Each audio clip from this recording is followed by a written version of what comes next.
All right. Welcome to the Bald Eagle Podcast. I am Shawn Cressman. I am the Bald Eagle. All right. This is a 100% Philadelphia Eagles podcast. We talk 100% about the Eagles. We don't really talk about much else. Occasionally we'll talk about some NFC East opponents, but generally just Philadelphia Eagles stuff. Now, the podcast does have some rules. Okay. And I want to let you know about those before we start. First, 3 rules I have. Number 1, we don't talk about politics. I vehemently, I don't know if I pronounced that right because it's a big word, but I adamantly oppose talking about politics, no matter what side you're on, no matter how right you think you are. We avoid it completely. Now, if in some instance it penetrated in the game, then we would talk about it. And I guess to a very small degree it has in the name of COVID. And we gloss over it briefly, but we don't really spend a lot of time on it, only again as it impacts the game. Personal information, I avoid all that too. I don't know how many podcasts you guys watch or listen to, or shows you watch or listen to, but I don't have any interest in hearing about what the players do in their personal time. I don't care, unless of course it would impact the game. So I guess I would care if they got a DUI, like one of the Mets manager or somebody just recently did. So that would be important. But regardless, outside of it affecting their time on the field or play on the field, we don't talk about anything personal because I feel like it's I don't care. And lastly, I'm not censored. So, all right. Time for Beer with the Birds, one of my favorite segments. So what I do is I try a different beer every week from a Philadelphia area brewery. For the last few weeks, I've been trying Victory's beers. Today, I'm going to try Victory's HopDevil. Let me show you what that looks like in case you were interested in checking your fridge and seeing if you have one available. There you go. Victory HopDevil, Instagram. This is what it looks like. There you go. So that's what I'm going to drink today. Now, if you guys have any interest in drinking with me, which hopefully you do, I enjoy drinking beer while I am on my podcast, and I would enjoy for you guys to drink with me. Next week, if you want to go out to wherever you get beer, at grocery stores now, I know Wawa's even have them, right? See if you can find a Victory Fest beer. I think it's seasonal, so you might want to go out and get it quickly. I'm sorry, Instagram, I don't have an image to show you guys. But if you want to drink with me next week, I'm going to be drinking the Victory Fest beer. But again, this time I'm doing the HopDevil. Okay. So just to give you an idea what the HopDevil is. And again, I'm reading this from their website because I'm not a real big beer guy. I don't drink a lot of beer. So this is part of the reason why I'm doing this, because now I'm going to start drinking different types of beer. Philadelphia breweries, which I want to patronize as much as possible. It'll give me an increased palate for beer. Anyway, so the HopDevil, it is an IPA. Its alcohol percentage is 6.7. It is a Pilsner, Vienna, and caramel malt. It has Cascade and Centennial hops. The notes are pine and citrus-filled nose from the American hops. Malt sweetness in there as well. Drinkable hop juiciness is the key while remaining balanced with an ample caramel presence or caramel presence, whatever you prefer. So what I do throughout the show is I have myself a Victory HopDevil, which is being messed around with my green screen because the face is green. I'll take a drink, and when I do that, I say go Birds, because we're drinking beer with the birds. So go Birds. And as the name would suggest, that's a very hoppy beer, but delicious. Okay. Now we move to, currently is my favorite. Did I say the beer was my favorite? I don't know. I have a lot of favorite segments. That's why they're on my show. But the countdown, right? I count down to something every week. I think this is the most exciting countdown. This week and next week will be the same, right? Because we're going to count down to our first regular season game, right? So 11 days. Our season opener, not home opener, our season opener is at the Falcons, Sunday, September 12th, 1 p.m. So we got 11 days to go. No football for the next week and a half. No football this weekend. Everybody gets 2 weeks between preseason and regular season, but that's when we start the season, Sunday, September 12th, 1 p.m.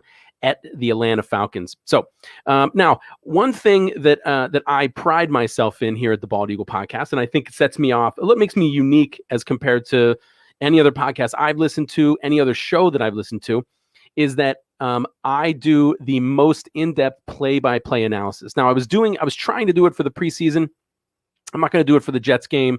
There were some technical issues with NFL Game Pass, and that's part of the reason I want to mention this. I enjoy the most looking at the all 22 and the tackle box views. So all 22 means I can see all 22 players on the field, and that's really important and gave me a lot of insight last year, if you listened, to see why or what Hurts was doing, or I'm sorry, Carson Wentz and Jalen Hurts were doing well or poorly.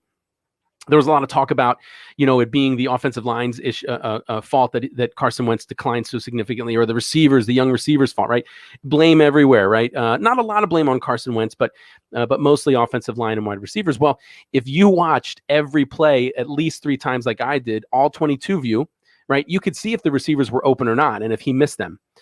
You could see the coverage to see if you could watch him as he stared down a receiver, which he did quite often last year. You could see him stare down a receiver and know, if he did what he was supposed to.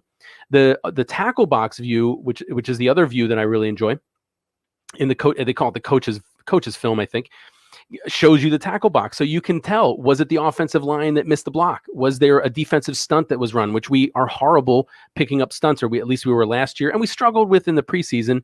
Although, side note, our starters barely played the preseason, which is a whole topic on its own. But so with the tackle box view, I can tell you exactly who screwed up, who had a good play, and then we can know for a fact that Carson Wentz, while there was some times when the offensive line did struggle, it was rated 17th, I think, in the league last year.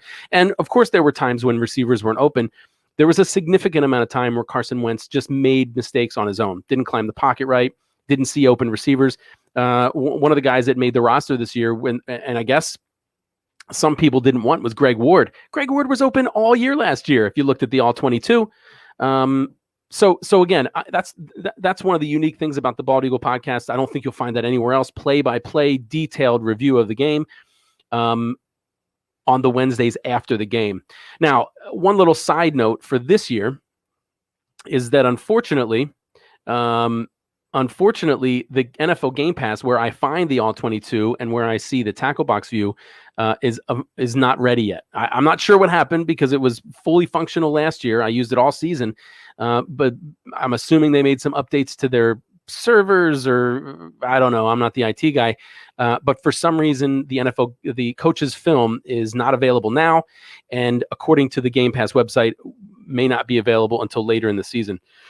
Extremely disappointing, but I'm still going to try and do my best to analyze the game. It won't be as detailed as I want. We won't be able to get to know as much information as we'd like, because we're going to be stuck with a broadcast view. And while that's great to watch while you're watching the game, they close up on the quarterback. No idea what the receivers' routes they're running. It's hard to find sometimes what coverage they're in. No idea if they're open beforehand. Thank you very much, Danny. I appreciate the comment. Go Bears. That's right. Do me if you want, go grab a Victory Fest beer. We'll drink next week if you don't happen to have a Hop Devil. Go Birds.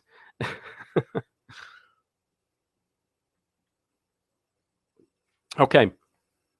So 11 days to our regular season opener against the Falcons in Atlanta, September 12th, 1 p.m. So assuming that, either way, we're going to have a detailed analysis, play-by-play, perhaps videos, if I can figure that one out on Wednesday, my show on Wednesday, September 15th. So we'll have a nice show to go over then. Hopefully it's a win that we're reviewing. And maybe, if everyone did their job often enough, it'd be a short review, but I think that's probably pretty optimistic. So now I'm going to go over the rest of the season. I do this for my own benefit, just to remind myself who we play and when we play them. I'm going to keep doing it every week. And I'm also going to go over draft picks. I don't know if I'll keep doing that indefinitely, but I think it's important this week anyway, because we recently heard about the 53-man roster and our 15, we have 2 open spots, our 15-man practice squad. So week 1, Sunday, September 12th, 1 p.m. at the Falcons. Week 2, Sunday, September 19th, 1 p.m. at home against the Niners. Week 3 is our first of 2 primetime games, Monday, September 27th, 8:15 p.m. at the Cowgirls, Monday night. Week 4, Sunday, October 3rd, 1 p.m. at home against the Chiefs. Week 5, Sunday, October 10th, 1 p.m. at the Panthers. Week 6, second of 2 primetime games, Thursday, October 14th, 8:20 p.m. Thursday Night Football against the last year's Super Bowl winning Tampa Bay Buccaneers. As a side note, since 2016, us and the Seahawks are undefeated on Thursday Night Football. Let's knock on wood and hope that happens again. Week 7, Sunday, October 24th, 4:05 p.m. at the Rams. Week 8, Sunday, October 31st, 1 p.m. at Detroit. Week 9, Sunday, November 7th, 4:05 p.m. against the Chargers at home. Week 10, Sunday, November 14th, 4:25 p.m. at Denver. Week 11, Sunday, November 21st, 1 p.m. against the Saints at home. Now, I'm stopping there because between week 12 and week 18, with one exception, so 5 of the next 6 games, we play NFC East rivals, right? Gives us an awesome opportunity to sweep our division. And I keep mentioning this every, what's that called? I'm speaking it into existence, right? That gives us a great opportunity to recover, perhaps a bad schedule or a bad record. Gives us the opportunity to put the nail in the coffin to our NFC East opponents. But week 12, Sunday, November 28th, we're at the Giants. Then we have the one that's not in our conference, the one that was thrown on as the 17th game, week 13, Sunday, December 5th, 1 p.m. at the Jets. Then we have a week 14 bye, latest bye in the NFL. We share that late bye with the Colts, the Dolphins, and Patriots, right? So we have the latest bye you can possibly have, week 14, which I love. I've always been a fan of late byes. Now, admittedly, that means the first 13 weeks are going to be tough. We have the longest string of games, right, back to back. However, the late season bye, in my opinion, gives our guys the opportunity to rest and then have a nice 4-game string. And then we're going to skip the wild card weekend and we're going to go straight to divisional, right? So it gives us a chance to really rest right there at the end of the season and crush the last four games, which are most likely going to be the most important ones. After our week 14 bye, week 15, a to be determined game that's December 18th or 19th against the Washington football team at home. Week 16, Sunday, December 26th, 1 p.m. at home against the Giants. Week 17, Sunday, January 2nd, 1 p.m. at Washington. And then we end the season the best way possible. Week 18, Sunday, January 9th, 1 p.m. We beat the Cowboys at home, prevent them from going to the playoffs, and ensure that we win the NFC East. So that's a recap of our schedule. Now, I mentioned that we have a late week 14 bye. It's also nice to have that late bye because none of our NFC East opponents have a similar late bye. In fact, Dallas has an early bye, week 7. So So we're going to have a week 14 bye while Dallas has a week 7. So they're going to be in the middle of eight math again, right? A 6-game stretch. Week 7. There's 18 weeks. They're going to be in the middle of an 11-game stretch when they play us, and they don't have a rest by the end of the season. Washington has a week 9 bye that's a little later, and the Giants have a week 10 bye that's a little later too. I still prefer the 14.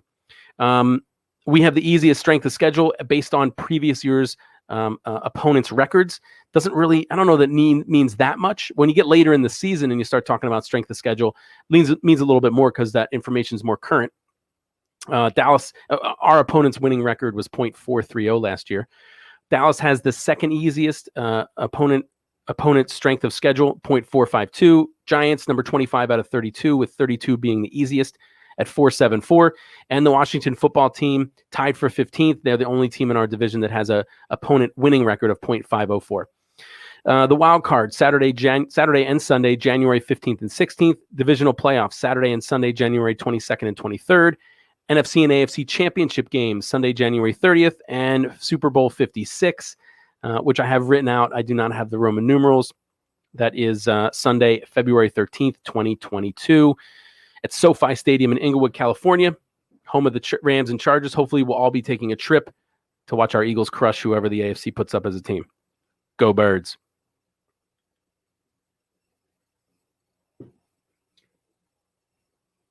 So now I'm going to go over our draft recap. Again, my own do it for myself, remind myself who we drafted, what we have coming up. And there has been some changes in future draft picks. Kind of keeps you abreast of all the draft picks we took. And again, I'm gonna do it. I'm gonna talk about it this week because there were some we had to cut down to 53 as of yesterday at 4 p.m. So we still have, as of today, well, I take that back. We have 9 picks in the 2022 NFL draft. We formerly had 10. We made some moves and we gave away some picks. So we lost one of our, a 7th rounder turned into a 6th, and then we opted that we gave that 6th rounder away. Could be a 5th. So as it stands, best case scenario, best case scenario, we have 3 first rounders, and I'll talk about that. But 2 first rounders already. 2 second rounders. One of those can become a first if Wentz plays enough games. We'll talk about that at the end. A 3rd rounder, a 4th rounder, 2 5th rounders. Now we have 2 6th rounders. However, one of those 6th rounders goes to Jacksonville for Gardner Minshew. And that could become a 5th if he plays enough. We'll talk about that in a minute as well. Our draft picks, 10th overall, 1st round, Devonta Smith, wide receiver from Alabama. Round 2, number 37 overall, Landon Dickerson, center from Alabama. Round 3, number 73 overall, Milton Williams, defensive tackle from Louisiana Tech. Round 4, 123 overall, Zach McPherson. Actually, Zach McPherson, but spelled Zach, corner from Texas Tech. 5th round, number 150 overall, Kenneth Gainwell, running back from Memphis, who's I think is going to make a very significant positive impact on our team this year. Round 6, 189 overall, Marlon Tuipulatu, defensive tackle from USC. Round 6, 191 overall, Teron Jackson, defensive end, Coastal Carolina. Round 6, 224 overall, Jacoby Stevens, linebacker safety from LSU. And round 7, 234 overall, Patrick Johnson, outside linebacker from Tulane. Now, as of before the cuts, we still had 3 undrafted free agents on the team. The first one was Jack Stoll, tight end from Nebraska. The second one was Jaquan Bailey, defensive end from Iowa State. And the third was Coyote Awasika, offensive tackle from Buffalo.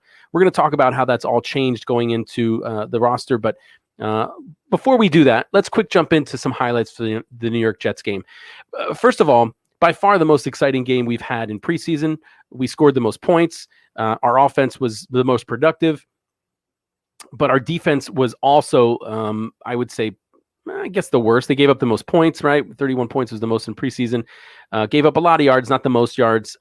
Really didn't get a lot of pressure. But you got to remember, I don't believe we played barely any of our starters, especially on defense. So, while our and that's, as a side note, one of the reasons that that Sirianni said that he didn't play a lot of starters in preseason was because of those joint practices. And I understand that, right? I understand that if they're playing hard in joint practices with the Jets and the Patriots, you're not going to play them a lot in the games. But that's in my, and whether it's better to play hard in practice or play hard in a preseason game, I don't know. I can't honestly. I guess a practice is more controlled. Perhaps you have the ability to call different plays, to set the tempo of the plays, to put yourself in different scenarios. But at the same time, we don't get to watch any of that stuff. So I guess the most disappointing part of Sirianni electing or choosing to play the players hard in practice and omit playing them in preseason is that we didn't get to see nearly as much of the starters to have any gauge on how well they're going to do. And again, maybe that was intentional, because instead of the whole NFL knowing the capabilities of our starting offense and defense, specifically the linemen and special teams, or I'm sorry, not special teams, but special guys on offense. Maybe they have a less chance of game planning against us. I don't know, but it was disappointing that we didn't get to see it. So some highlights on the Jets game. I'm going to go over some stats here. Flacco had a great game, 13 out of 16, 81.3 completion percentage. That's excellent, right? To give you some perspective, I'm sure it's still Drew Brees. He holds the single season record on completion percentage, and it's in I think the low 70s.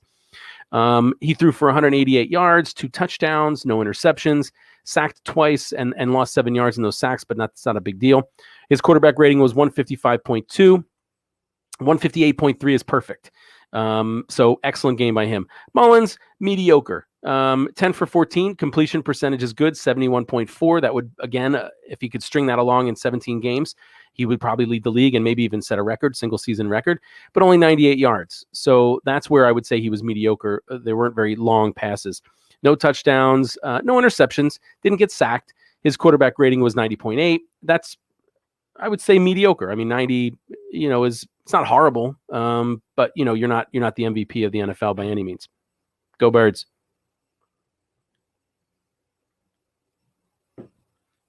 Elijah Holyfield got a lot of time as the running back, had 16 rushes for 60 yards, 3.8 average, not very good, especially when you consider, one of the things that you want to think about is he had a decent game, but his average is less than 4. You want that to be, the closer to 5 you get. If you can exceed 5, that's excellent. And he did it against third string guys. So that's what's disappointing. If you got a first stringer in there at running back against second and third string defense, he should be getting at least 4.5, I would say, maybe even 5+ yards per carry, because he's a first stringer, right?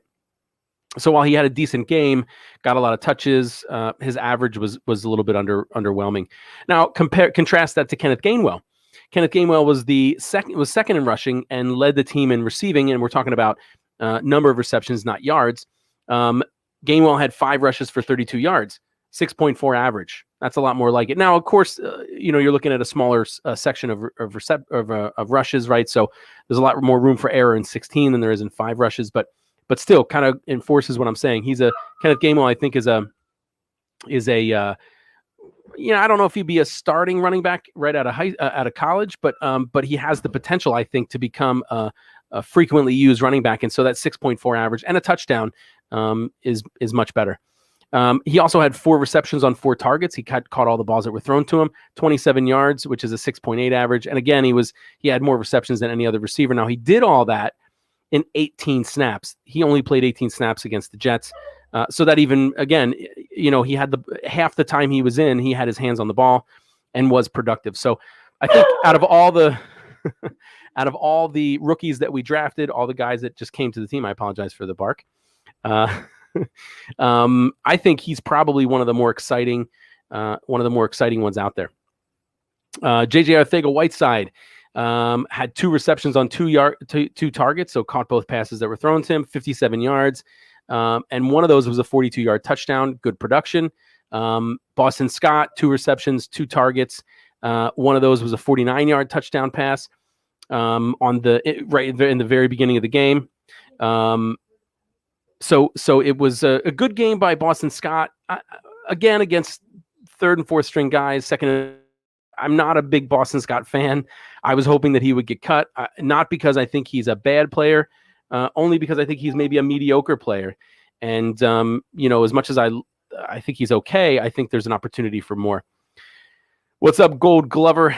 1XXXXX. What's up, man? Yes, I love seeing everybody on Twitch too. Thanks for watching and commenting. And by the way, no matter where you're watching, with the exception of, Instagram can comment. It's just going to take me a minute and more difficult for me to respond to. But if you're watching on Facebook, if you're watching on Twitch, if you're on Twitter, if you're on YouTube, go ahead and make a comment, and I will post it here live and respond to it. Even if you're a dumbass, I might call you a dumbass. I'm sorry, but that's I'm very frank. Okay, I'm very honest. Okay, so Boston Scott, not a big fan. Had 1 big run, against third stringers. But we kept him, and we'll go into that. Jake Elliott, good news for Jake Elliott, because he did have that ankle injury. Never was serious, never considered serious. He did he kicked off, I believe, every time we kicked off, as far as I could tell. I went through all the game book, and he did have a 55-yard field goal, and he did have 1 extra point, all successful. So good news in reference to our kicking game. Jake Elliott, one of the better kickers in the NFL. Hopefully he has a really solid season. Our defense, did okay. We had 3 sacks. They lost 12 yards on those sacks. Kevin Seymour had an interception, although we didn't keep him, rightfully so. Both teams fumbled twice and lost one of those fumbles, so turnovers were somewhat even. I guess we had 2 compared to their 1. Not very successful on third down. 3 for 9, so that's 33.33333 repeating percent. Not very good. We were 1 for 1 on fourth down, which is good. 1 for 2 in the red zone. 1 for 1 in goal to go. So first and second, third and goal, we were 1-1. So that's good. They were a little bit better on those situations. They were 3-3 on fourth down, 2-3 in the red zone, 2-2 in goal to go. I'm only mentioning that because that's a reflection of our defense. Again, of which we did not start many or any of our starters. So doesn't really tell you much. And we significantly lost the time of possession battle throughout all of preseason. This game specifically, we're about 11 minutes off. We had the ball 24 minutes and 22 seconds. They had it 35 minutes and 38 seconds. Okay, so that's a highlight, or that's a stat review of the Jets preseason game. Again, tune in 2 weeks. Well, tune in next week, right? Because it's always a great show. But in 2 weeks, we're going to have a play-by-play, in-depth analysis of the game against the Falcons that we hopefully will win. Hopefully it's a short recap because it's all good news. Speaking of news, let's move to Eagles news, right? Go Birds.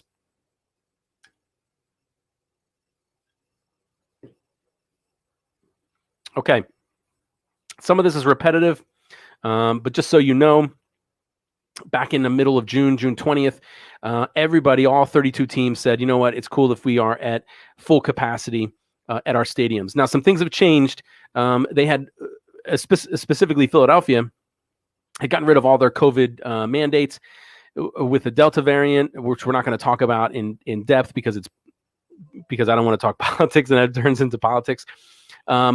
Cases are up, and because of that, there are slightly more requirements. For example, in Lincoln Financial Field, you must have a mask on when you're indoors. So make sure that if you go, you bring a mask. Hopefully it's an Eagles mask, but you have to wear it when you're indoor. Now, when I say indoor, we're talking about in the essentially the only time you'd be indoors if you're in a club or a suite, and good for you if you are.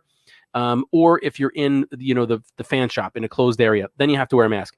Otherwise, if you're on the turnstile, if you're walking around on the steps, if you're getting food, if you're out in the stadium, you don't need a mask. No news or any notices that Lincoln Financial Field will have any kind of vaccine or COVID test requirement, although there are 2 stadiums, and hopefully it doesn't go into any more, not because, again, I don't want to talk about politics, but more so because who really feels like restricting fans and requiring them to get things that, it's more of a personal decision, I think. So the Raiders were going to require all attendees at Allegiant Stadium to show proof of either vaccination I'm sorry, that's it. You have to be vaccinated to go to any games at Allegiant Stadium. Now, because of that, they're saying there's no mask requirement. They are currently the first and only team to require this. The Saints are requiring proof of vaccination or a negative COVID test 72 hours before game time. And if you're not, I believe for everybody, I'm not sure if it's for non-vaccinated people, you have to wear a mask. So if you're going to go to a Saints, which as of right now, I'm not sure how many, but a lot of the Saints games are going to be in, I think, Florida. Because of this recent hurricane, I believe there was some damage or it was unsafe, so they're moving some of their games to Florida. They're definitely not going to play their home games at the is it the Superdome? I don't recall where they play, but they were not. But in any case, they're not going to be playing at home because of the weather. Now, in reference to vaccine news, and we're only talking about this because it has an impact on the team. The Eagles staff and roster are over 90% vaccinated, at least for one shot. The Washington Post says almost 93% of all NFL players have had at least one shot. There's only 4 teams below 89%. The Falcons, who we play on the 12th in Atlanta, are 100% vaccinated. No matter what you feel about that. Now, as a quick, I'm going to say this for a second, and then we're going to get off of it because I don't want to talk about this shit because it's annoying. But just so you know, the vaccine, all it does, and all that any viral vaccines, just like the flu shot, all they do is build your immune system stronger. Right? It's not like it's this imaginary force field around you where you won't get COVID at all. It's not like that you're immune from anything or everything. All the vaccine does is create a fake immune response with these mRNA. It's not like they put a little piece of the flu in you like they used to do. This is new technology. The mRNA vaccine, it's a spike protein that causes an immune response, right? And just like muscles, when you use a muscle, it gets stronger. So when you experience a protein spike or a spike in your immune system specifically tied to COVID, your immune system gets stronger. And the next time you get it or are exposed to it, you have a stronger immune response. So it doesn't mean you can't catch it, doesn't mean you won't get it. All it means is that if and when you're exposed to it, and if and when you get it, you will be less symptomatic, right? Or even asymptomatic. You might not even know you have it. You can still get it. You can still transmit it. you can still have serious issues, and you still technically can die from it, although it significantly reduces your chances of severe instances of it. But again, all it does is build a stronger immune system. As a side note, you can build that immune system stronger by eating fruits, vegetables, and taking vitamins, but we're not going to go there, right? We're not going to talk about shit because that has nothing to do with football.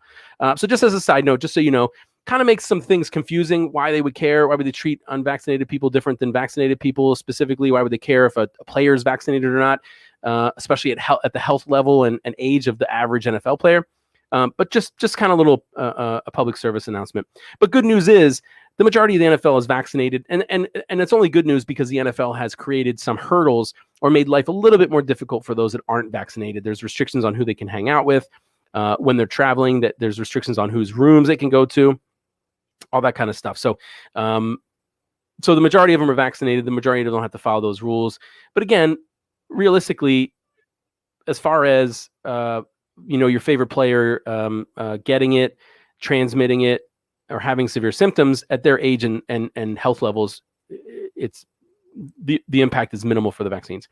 Now, something else that I thought was interesting, and I hadn't heard this before, maybe it's not news to you, but there was some news about the NFLPA, the National Football League Players Association, which, if you're not aware, is the union for the NFL, right? It's the players' union. There's the NFLPA, whose job is it is to fight on behalf of players and what's best for the players, and they fight the NFL owners who own the teams, and otherwise the NFL owners would be making all their rules, be playing these guys as much as possible, and focused on profit.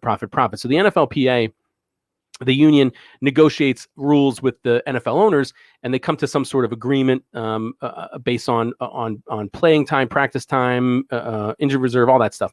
And one of the things they were talking about was COVID and COVID restrictions.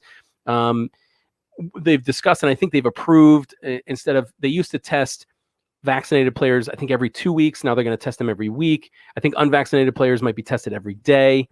So that's the kind of things they negotiate. But one thing that I saw was the NFLPA is investigating Urban Meyer's comments that the vaccine status played a role in his roster decisions for the Jaguars. I've seen numerous articles by journalists, right, that have mentioned that your vaccine status could impact your likelihood of landing a roster spot, strictly because, not because you have a higher likelihood of getting the virus and having symptoms, but because of the restrictions that the NFL puts on people that aren't vaccinated. And so, if it comes down to two players and one is vaccinated and one is not, it would be easier to have a vaccinated player on your team, because then you have to worry less about if they're allowed to have people in their room in away games, who they can meet with, if they can go out to eat when they're in other cities. Lots of restrictions. So that's really the main goal. Realistically, nobody is concerned like, oh, if I have an unvaccinated player, he's going to be sick longer, because realistically he's not at their age and health. But what it's going to do is make things a little more difficult when it comes to to traveling. In addition, if your team has to forfeit a game because somebody has COVID, because they're treating it like, because it's, I gotta be careful I don't cross any lines here, but they're treating it like it's a very severe, deadly disease. If you have to forfeit a game because of people being on the COVID list and they're vaccinated, I think it's less of a penalty than if they're not, right? So there's some liability to having non-vaccinated players on your team. Again, not related to health, but related to NFL rules. So I was under the impression that you could discriminate between players that are vaccinated and unvaccinated. Not that I thought that was fair or unfair, right? Because we're not going to talk about that, but that it was possible. So the fact that the NFLPA is investigating Urban Meyer for saying that vaccination status impacted his decision on keeping people on the roster, to me suggests that you weren't allowed to do that, which I like. Again, I guess I shouldn't share my opinion. Go Birds. But again, it's just an opinion. And remember, opinions are like assholes.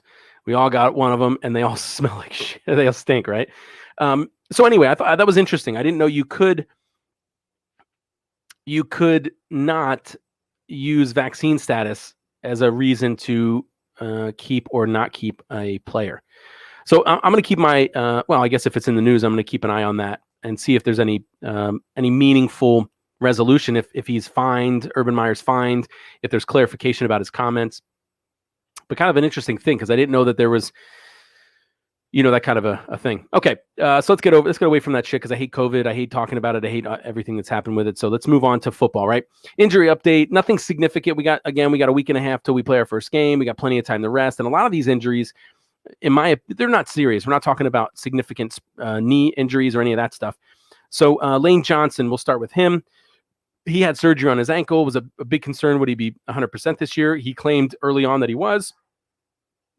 One thing that he mentioned recently is that he has days of swelling in his ankle, which if anybody here has ever had a significant injury to your knee or a joint in any joint, if you take a few days off and then you hit it hard, it's going to swell up, and that's what they make ice for, and ice baths, and if you're comfortable with it, Aleve or whatever anti-inflammatory that you can find.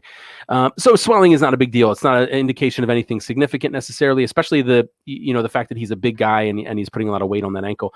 But he did mention something I thought was interesting. He said he's experiencing swelling or has days of swelling similar to Zach Ertz. So while Zach Ertz is not injured, he is somewhat old in football years, so he's experiencing swelling. But again, nothing to be real concerned about.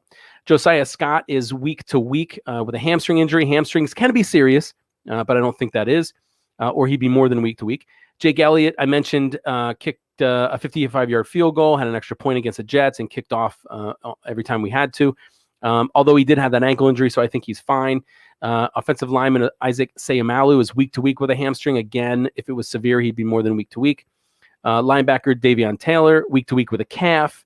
Andre Dillard, left tackle, week to week with a knee sprain, and that did impact his chance of starting, and we'll talk about that. Safety Kayvon Wallace, week to week with a groin. Defensive end Derek Barnett, day to day with a shoulder.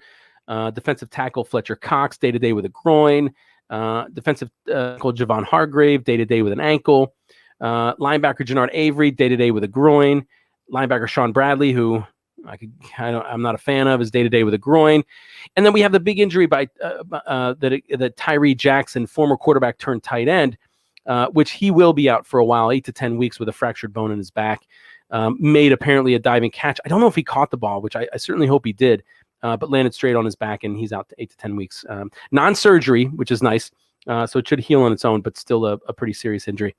Now, I mentioned Carson Wentz way back when we talked about draft picks, and we're talking about injuries, so we're gonna converge on draft picks and injuries, right? So Carson Wentz had surgery on his foot. Initial prognosis was 5 to 12 weeks, pretty wide range. However, he is on the sooner edge of the 5 to 12 weeks than the later. This past Monday, the 30th, he participated in full team practice. No actual hitting, but full team practice on Monday. Now, just as a reminder, that the second round draft pick that we got for Wentz turns into a first rounder if he plays 75% of the snaps this year. Now, not every game has an equal amount of snaps, but let's assume that they do, just for ease of use. That means he's got to play 12 games in 3 quarters, right? If all games are equal. And I guess in theory, if you're assuming that Carson Wentz is the starter and that he's significantly better than their second string, they would probably have more snaps while he was in the game if he was playing well than if he wasn't, because they'd probably run the ball more often. The time would run down. They probably wouldn't have the ball as often, and they wouldn't be as successful on offense. So realistically, if he does play, he's probably there's going to be a higher snap count for the offense than if he's not playing. So again, assuming everything's equal, he's got to play 75% of the snaps or 12 games and 3 quarters of a game. Now, the other option is if the Colts make the playoffs, he's got to play 70% of the snaps, which is a hair under 12 games, so 11.9 games. If he's out, and it doesn't seem like this is going to happen unless there's an additional injury, anything longer than 9 weeks, and we probably will not get that second turning into a first, which is week 5, October 10th, right? If he starts before week 5, and again, there's either more or equal snaps in those games as there was in the previous games, it will be fine. We'll get that first rounder, which means we'll have 3 first rounders going into next year's draft, which if Jalen Hurts does as well as I think he can, we won't need to waste on a quarterback. And maybe we could, trade him away for a seasoned wide receiver. No offense to Devonta Smith. He's a rookie. I'm hopeful he does well, but I still think we need a vet there. Or maybe a killer linebacker, either a veteran or, one of the best ones in the draft next year, because we'll have 3 first-rounders. Now, if he goes past week 5, again, we'd rely on the Colts having less snaps on offense after he's injured, or after he before he comes back. If it's equal, and if they're not anywhere near making the playoffs, and they sit him because they don't want him to get injured again, or at least they want to avoid that second round turning into a first round, then we're in trouble. But as of right now, knock on wood, the chips are laying down in front of us, in the fact that he should play enough to get us that first rounder. So we'll have 3 first rounders would be amazing next year, no matter what position we're in as a team. Go Birds.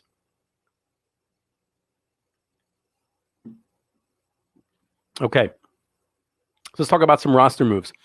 As I mentioned, Zach Ertz and his swelling somewhere because of his age. There was a lot of rumors that he wanted to be traded. We allowed him to be. We allowed him to shop around for another team. Wasn't able to find enough interest, apparently. Now he's back in Philly. Says he's excited to be with the Eagles and that he wants to retire in Philadelphia. Now that could mean that this is his last year. But that could mean that he wants to continue playing and he wants to stay in Philadelphia. Either way, it's always good to have a player excited and want to be on your team. Any mental distractions, specifically the desire to be on another team, can affect play. We traded a conditional 6th round pick to Jacksonville for their quarterback, Gardner Minshew. It can become a 5th round if he plays at least 50 snaps in 3 games. Gardner Minshew, 6'1", 225. In Jacksonville, he played in 23 games and started 20 of them. His record was 7-13. He threw 501 completions on 797 attempts. It's a 62.9% completion percentage. I don't know why Instagram just paused. Sorry, Instagram. Which is, okay, right? If you're thinking about a starting quarterback, you'd really like that to be closer to 64, 65. Drew Brees, again, was up in the 70s, which would be remarkable. He threw for 5,530 yards, averaged about 240 yards per game, 37 touchdowns and 11 interceptions. Good touchdown to interception ratio, 3-1 is excellent. And his quarterback rating was 93. That's pretty decent. Sacked 60 times in 23 games. Starting 20. Well, in 23 games, he got sacked. That's over almost 3 a game. That's not the best. But now he is our 3rd stringer, and he was Nick Sirianni confirmed he is 3rd string. And we got rid of Nick Mullins because Nick Mullins really did shitty in the preseason. I don't know how much you watched of it, but this game against the Jets, he did okay, but awful in the 2 games before that. I think he might have had a combined 4 or 5 interceptions between those games. Just not a very good outing in preseason. We traded guard/tackle Matt Pryor and a 2022 7th round pick to the I don't know. I didn't put it. We traded him to. We traded him for a 6th round pick. I'm gonna look it up. I apologize, my notes aren't complete. The Colts. Yeah. We traded him to the Colts for a 2022 6th round pick. So we basically turned our 7th round into a 6th round, and then hopefully only are giving that 6th round to the Jaguars for Gardner Minshew. Again, can turn into a 5th if he plays enough, over 50% of 3 games. Knock on wood, he doesn't, because that means not only did Jalen Hurts get hurt, but Flacco did too, and that's not a situation we want to talk about. We activated 2 injured players. You probably heard about this. Rookie center guard Landon Dickerson off of the non-football injury list. He's now eligible to practice. We activated safety Rodney McLeod off the PUP list, physically unable to perform list. We needed to do that.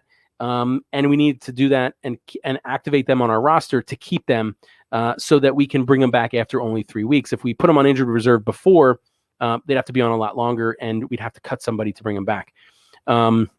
They were both practicing as well in individual drills, not team drills, on Monday the 30th, this past Monday. So that's excellent news in reference to Landon Dickerson. I'm really excited to see what he can do. And McLeod, one of our, we don't have a real strong safety room, so I guess he's probably close to being the best, but still nice to get some people, working towards being healthy. We added Ty McGill to the COVID reserve list. Doesn't count towards our 53, but if he's cleared and we bring him back, it will. So we might have to make a spot for him.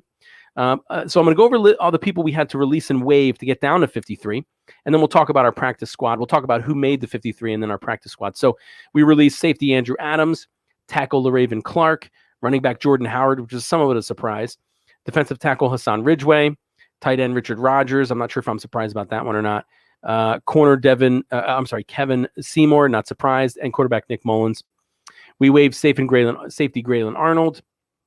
We waived guard tackle Coyote Awasika, wide receiver Travis Fulgham, who we waived and kept JJ Arcega-Whiteside, which has been in the news, right? Oh my goodness, how did you why did you do that, right? We waived wide receiver John Hightower, running back Jason Huntley, corner Michael Jaquette. We shouldn't just waive him, we should cut him and never bring him back. Corner Craig James. We waived defensive end Matt Leo, although he'll definitely be on the practice squad, and he was, because he's considered this. We're allowed to have 17 practice squad guys because he is an international roster exemption.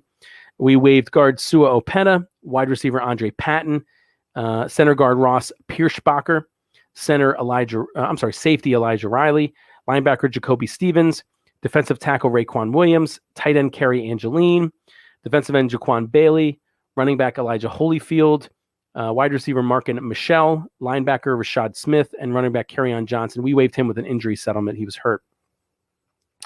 We placed safety Blake Countess on the injured reserve. I mentioned they officially announced Gardner Minshew as the third quarterback, third string. They also officially announced that Jalen Hurts is QB1, so he is our starting quarterback.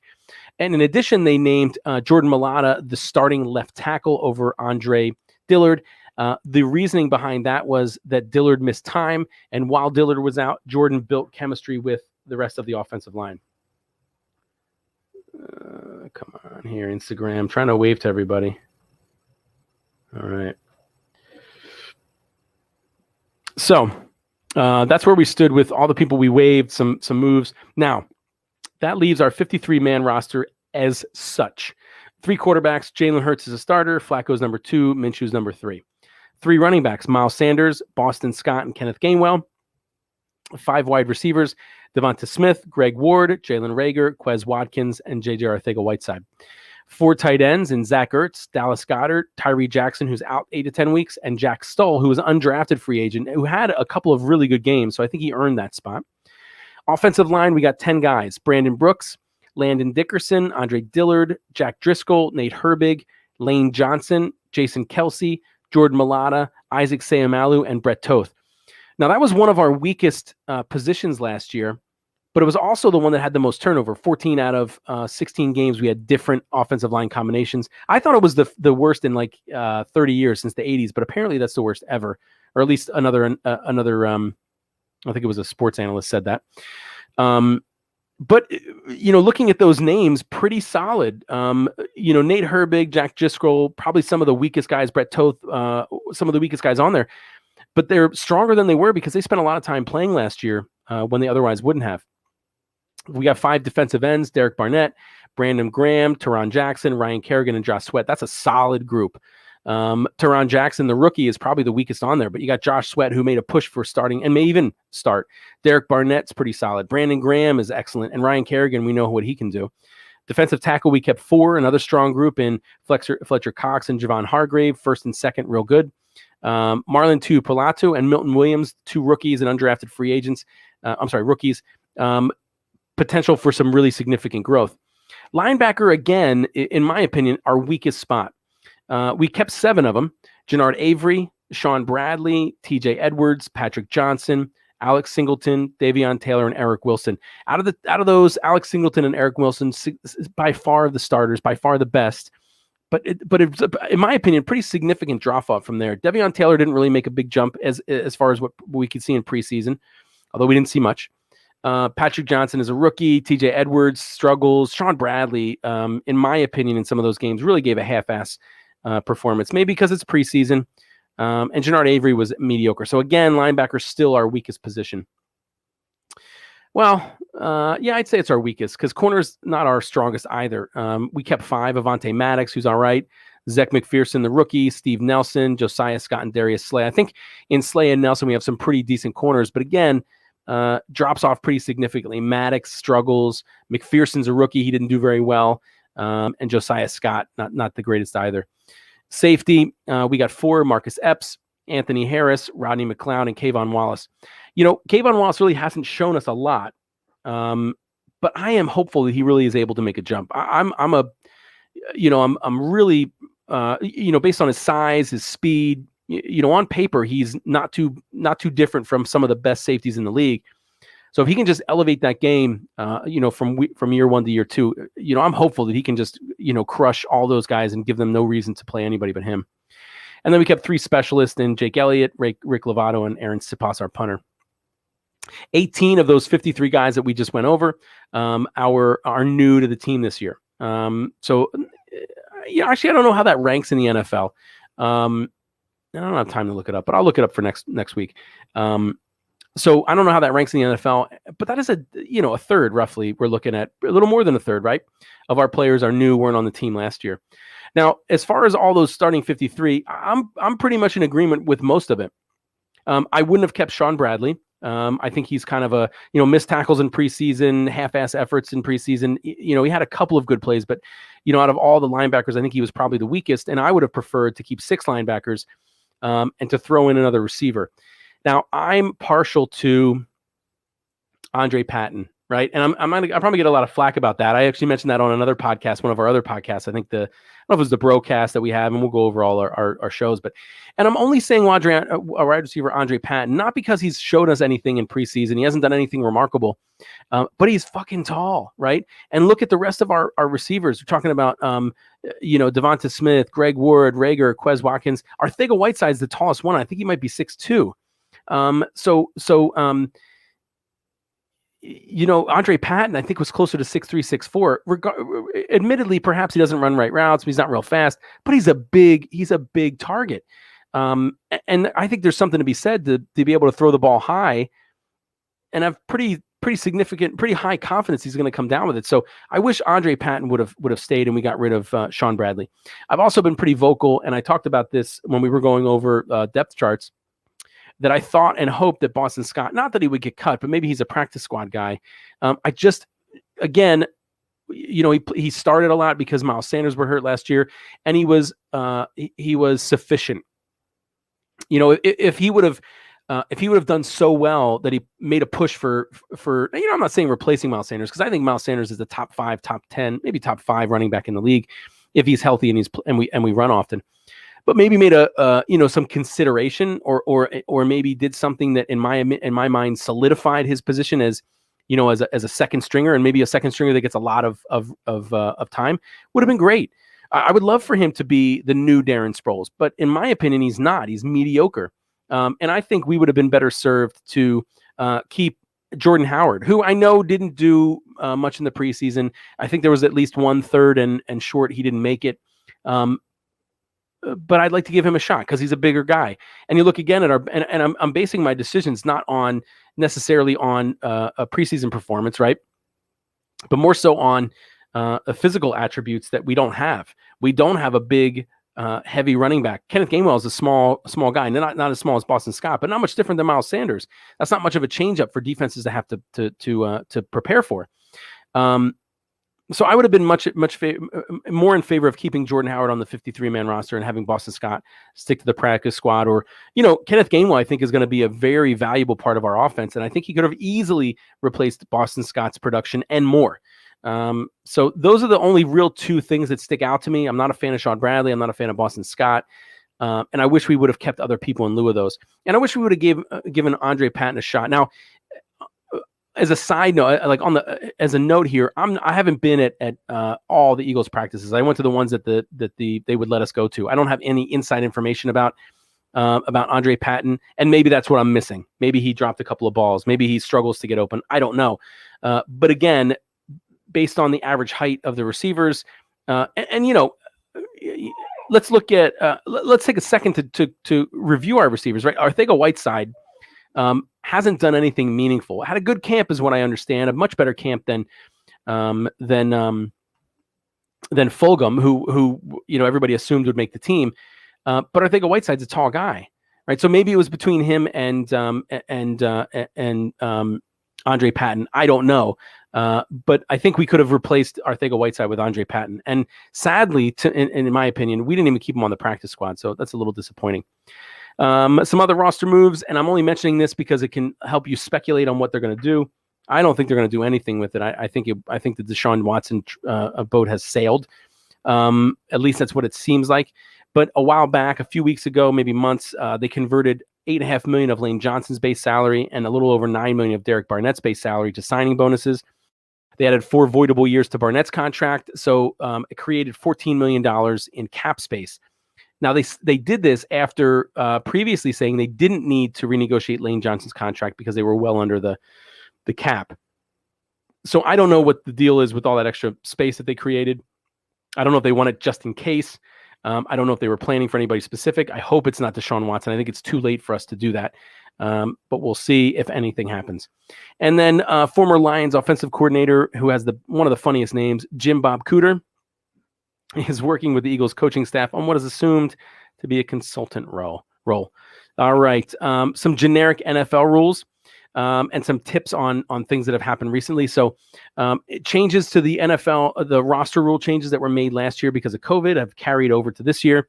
Specifically, an unlimited amount of players can go on and return from the team's injured reserve list. And they can come back after 3 weeks instead of 8. Normally, it was only 2 players could go on the injured reserve and return, and they had to be out for 8 weeks. In addition, I think it used to be a 14-man practice squad. It's now up to 16. And you can call players up as little as 90 days before kickoff. I'm sorry, 90 minutes before kickoff from the practice squad. Now, we get a 17-man practice squad because Matt Leo, again, is part of the International Player Pathway Program.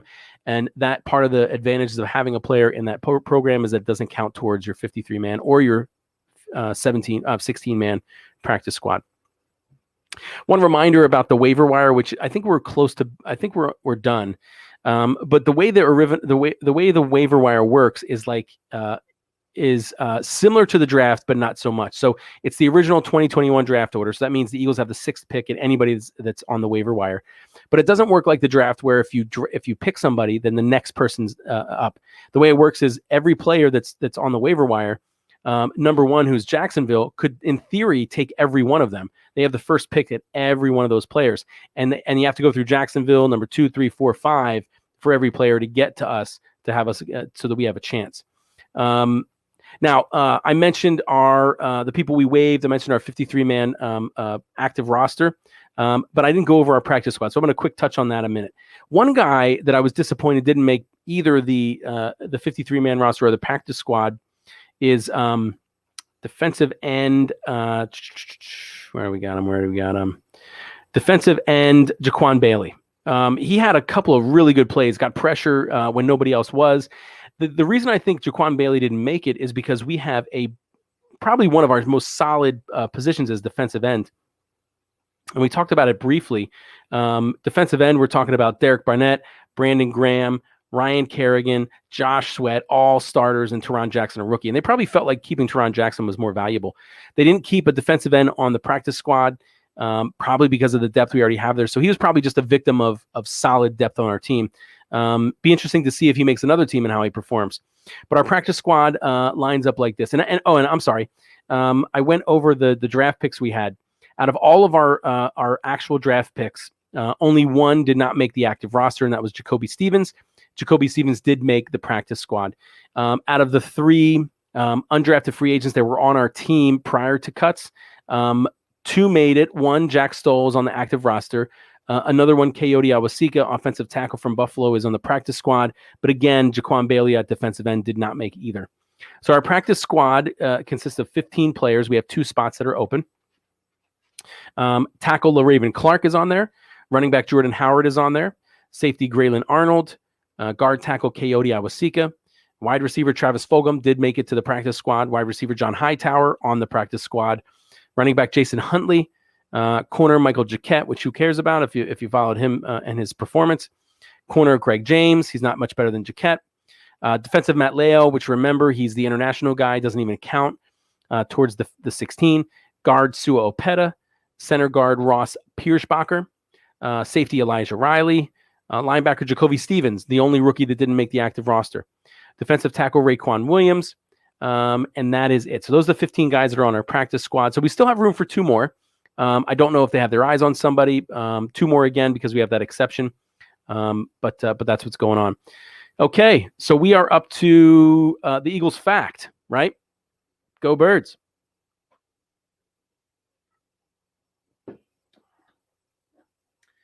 The Eagles fact is usually at the end of the show. And what I do is I look back and I look at a host of different types of things, right? I found a whole bunch of stuff.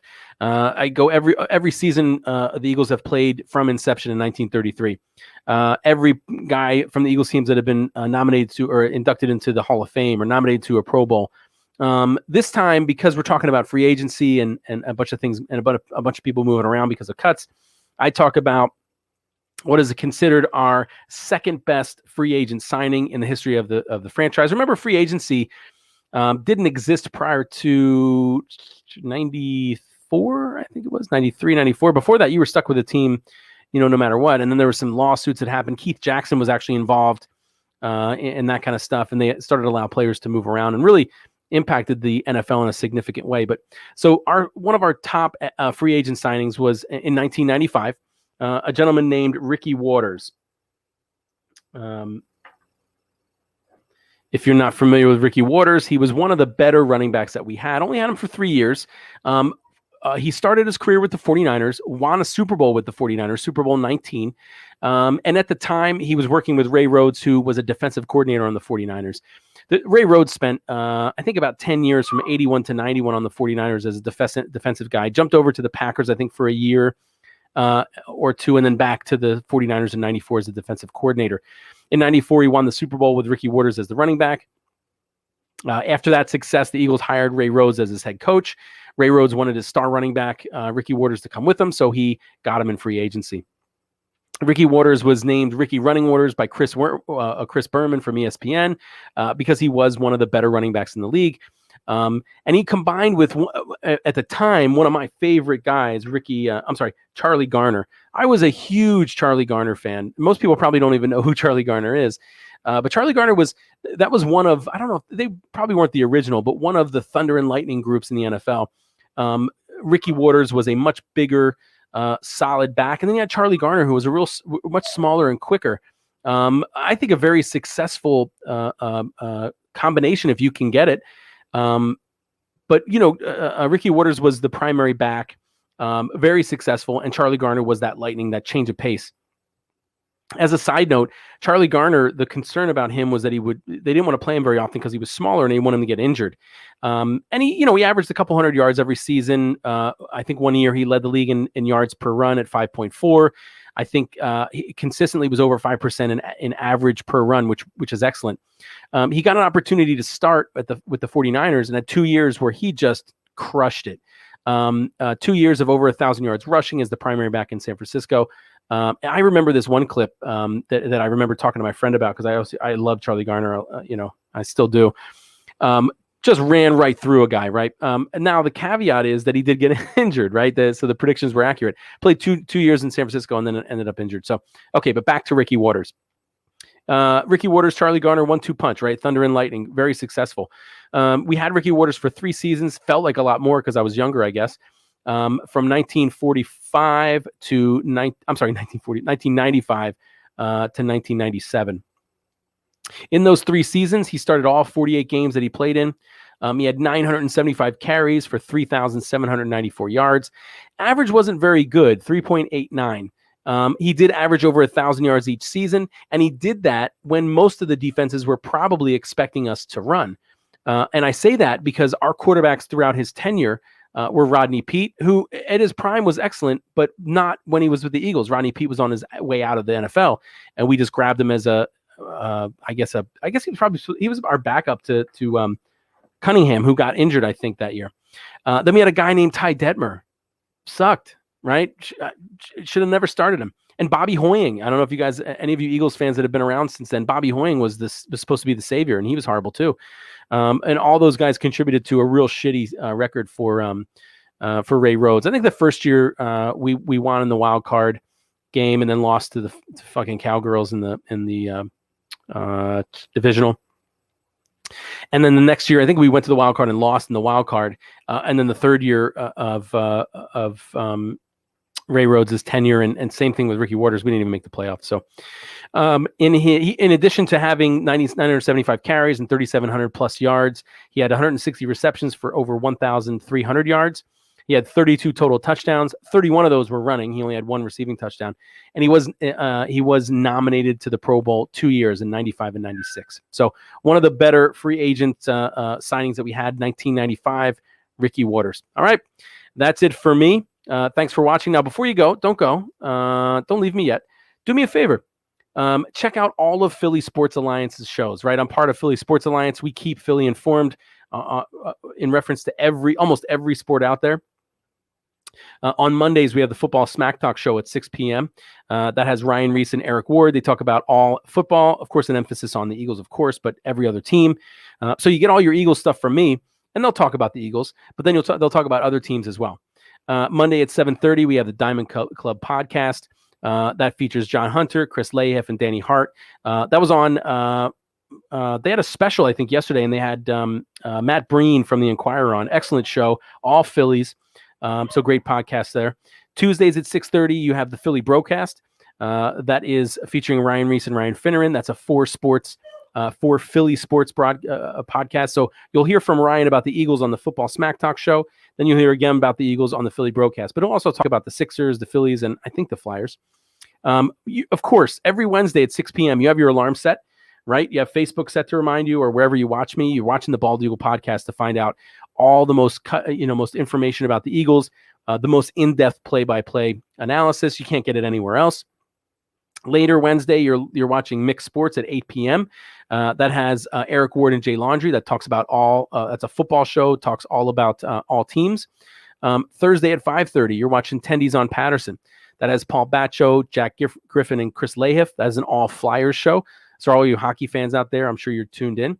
And then last but not least, Thursdays at 7, we have Tables, Ladders, and Chairs, TLC podcast. That features Eric Ward and Joe Barry, and that is a wrestling podcast. So almost every sport covered here on Philly Sports Alliance.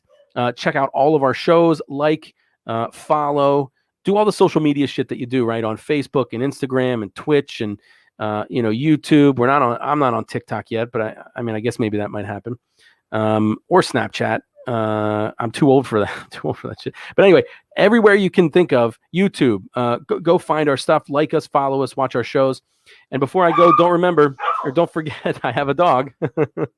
Don't forget, go out to your local bar or wherever you can get a fucking beer and get a Victory Fets beer and drink with me. All right. Thanks for watching. Thanks for listening. Go Birds.